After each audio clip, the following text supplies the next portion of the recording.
Hello and welcome back to the Nasty Metal Production channel here at YouTube, and this is gonna, I don't know how long this will be, but this is definitely gonna be a mostly metal though, but new release, at least new additions to my collection. I was gonna say new releases, but not really. That will be the title for like another video. But this is again just new additions to my collection, and I'll see how breezily whatever I can go through all of this. So here we go. Some of these I gotten online, some of these I got on thoroughly at a record store, Recycled Records up in Reno. So let's just get into the first one. So the first one here got off of Mad Rush Media, off of was it Mad Rush Media? No, it was actually someone else. But someone out of San Diego was actually selling this, and I've always wanted a copy of this album, especially after learning about it more recently. But it's the Dive Bomb Records reissue of Pyrocanda's debut album, which is titled Two Sides of a Coin. There it is right there. This is really, really solid German thrash. Now, it's not really the German thrash, let's say like Creator, Sodom, or Destruction. You know, it's a bit more on the cleaner side, almost taking more influence maybe from like the Bay Area bands, but I wouldn't say it completely copies the Bay Area sound. It's definitely got more of a melodic sort of feel to it. Maybe at times a more German speed metal feel, let's say like Halloween, but it kind of wants to go towards something that might be more melodic as like the Bay Area stuff, but it's still, this is really good thrash. They only put out 2 albums. I know the second album had at least gotten a reissue, and eventually I will get around to getting the second album, or at least their final album. But this is really good though, the Dive Bomb reissue from 2019. The reason I had to at least snap this one up is because it's starting to become really hard to get a hold of. So I jumped on the most cheapest copy as possible, you know, on eBay that I could find. But yeah, this is a really, really good album. And this contains demo versions of some of the songs off the album, and those are fine. Maybe not completely essential, but they're still good to begin with. But the album itself, because it's not a very easy album to get a hold of anyways these days. If you can at least find this, it is worth getting. So Pyrocanda with Two Sides of a Coin. Really good, solid German thrash. Alright, so this is more like a 3-disc bundle here. It got off of Stormspell. These have also, as I was like looking through the seller that was selling the Pyrocanda stuff, I noticed this band stuff on his page that he was selling, and all the stuff being listed, and I just saw this band stuff, and I'm like, I know the Stormspell reissues of these albums, they shouldn't be that hard to get a hold of, right? Well, the band I'm referring to is Wrath. Again, first 2 albums here, again, A Fit of Anger, Nothing to Fear, which is actually the album that's faintly playing in the background, and of course the DVD here, titled Mutants, which includes shows from like 1987, a cable access show and a Palace show after the Nothing to Fear tour. But I notice these reissues are starting to, because these were reissued back in 2013, and they have become really, really difficult. Let me get the remote here as a ad, bullshit ads. But they've been getting really hard to get. So I know the last time I saw the bundle here, which is the Mutant set, or part of it, I got the sticker as part of the Mutants disc, which is this right here. This would have been the thing that had been wrapped around the entire CD bundle. So, and I'll probably show a little bit of this off. Like that.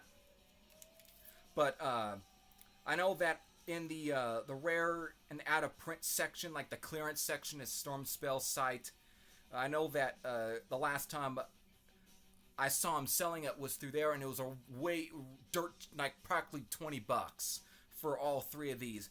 Yet everyone else online are selling this for about, or at least these individually, for almost more than what the price originally was. So like, let's say $30 to $40 each for all of these, or $20 each for each of these. So I easily had to snap these up off the Stormspell site and get it for just way cheaper. Because I've always wanted to add these albums CD-wise in my collection. I got the original Megaton Records pressing of this album, which is technically the original version of the album where it doesn't have the 3 additional tracks. This, of course, goes by the Medusa repress from like 1988, just a couple years after it had been released, where this includes two songs that were recorded specifically for this version of the album, and of course including leftover track from the demo sessions that these songs originally were recorded as a part of. That so it was worth having. It was completely worth having, at least to get this version of the album. And of course, I've always wanted a copy of Nothing to Fear, which is a really good album anyways. I mean, really, both Fit of Anger and Nothing to Fear are great albums. This one might be more closer to more speed metal. Maybe kind of bordering on more thrash as well than, let's say, this one. But these are still top-notch metal albums, and I just wanted to have these on CD, and I just wanted to get these reissues for a much more affordable price. So Stormspell, thankfully, was still selling these for a really reasonable price. So far, I have yet to watch the Mutants DVD, but I know that it'll be fine anyways. But I mainly wanted Fit of Anger and Nothing to Fear.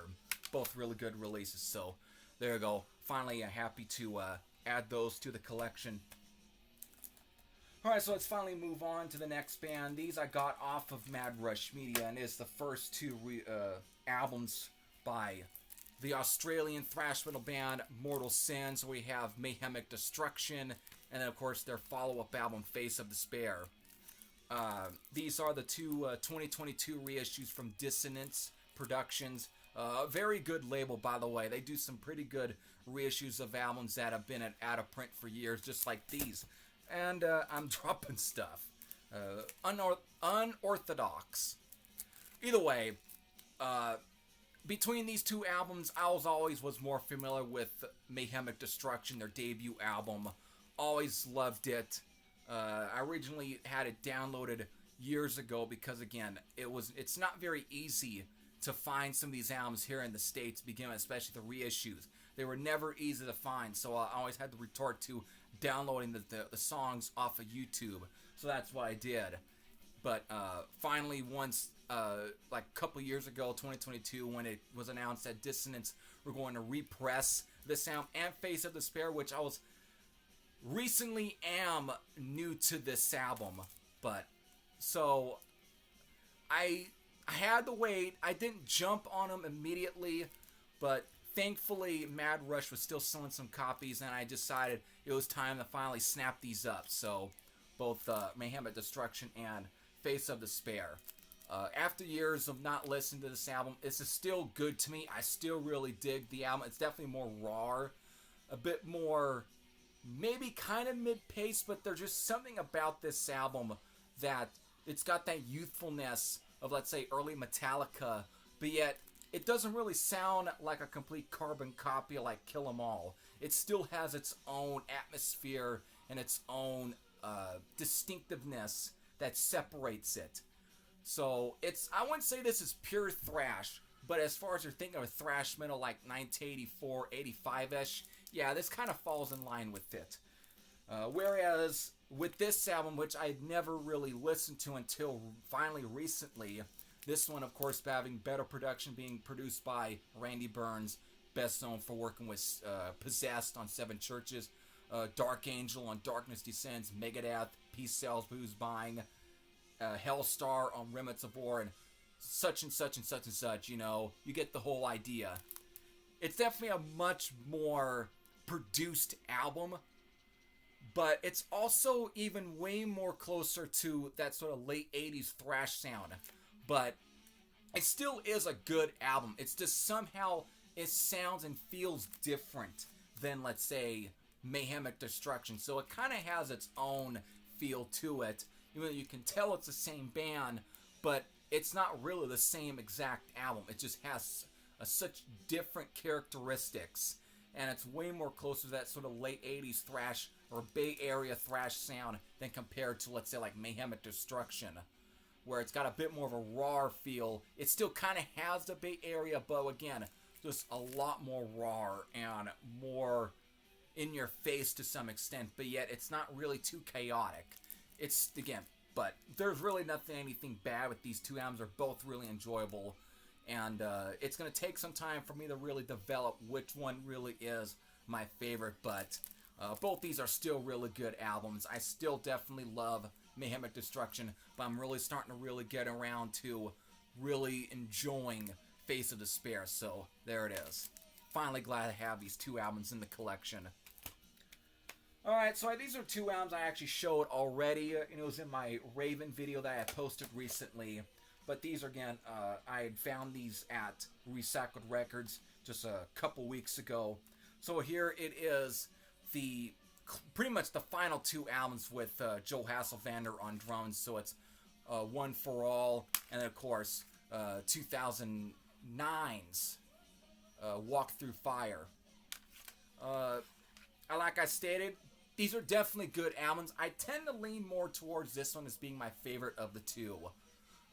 Actually, I think I'd say this is close to the last. They're basically this album and then Extermination are like the final three with Joe Hasselvander. So I'm recorrecting myself in front of this before some dumbass decides to quickly jump into the comments and say, no, that's wrong. Those are close to the final two, but they're really will be the final three, and such bullshit. So, sorry, I digress. But either way, between these two, I actually lean more towards Walk Through Fire. I think this is a way more stronger album than, let's say, One for All. This, of course, brought back the team of Michael Wagner with producing their stuff, because he had originally produced All for One, and then, of course, helped out on, like, Stay Hard, and then maybe might have provided some extra production work to me, the Mad EP, but he did some help on Stay Hard. But for some reason, it's like it still is a good Raven album, but I don't think that this is nearly the best thing they ever did. I kind of find this almost to be kind of lackluster to an extent. It's a good, decent Raven album, but it's not really close to being one of the best work from them. This, though, on the other hand, Walk Through Fire, I think is a much stronger album, and I even actually prefer this one to Extermination, like I stated in that last video. I think it's a really good album all around, and I just find it to be way more punchier. It's got more hooks to it. The songs are more memorable, and everything just jumped at me a lot better than, let's say, on One for All. But still, I'm happy to have a copy of One for All. I'm finally glad to have a copy of Walk Through Fire, and I'm getting close to at least finishing off the Raven collection. So, still glad to have these in there. Walk Through Fire and One for All from Raven. Okay, so next up here, I might have a little bit more thoughts to say about this album, but it's still the only album of theirs that I find to be the only one that I really like from this band, and that is the debut from White Lion. It is Fight to Survive. This is the 2022 reissue from Deadline, which includes some bonus demo tracks for basically Broken Heart, and two songs that were never recorded for any other album, that being Wasted City and I'm On My Way. I've always seen this being categorized as being glam or hair metal, but I think compared to everything else I think White Lion has ever put out, or anyone else around this time, this is a lot more serious and at times close to being more darker than I think a lot of the stuff they release. Now, it does have its fair share of really somewhat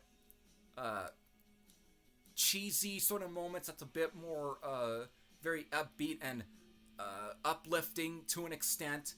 But as far as lyrical-wise and songwriting, it's a lot more darker, and it is close to being the heaviest of their albums, and also the rawest sounding, even given the fact that it was produced by the German producer who did stuff for like Nectar and I think Message.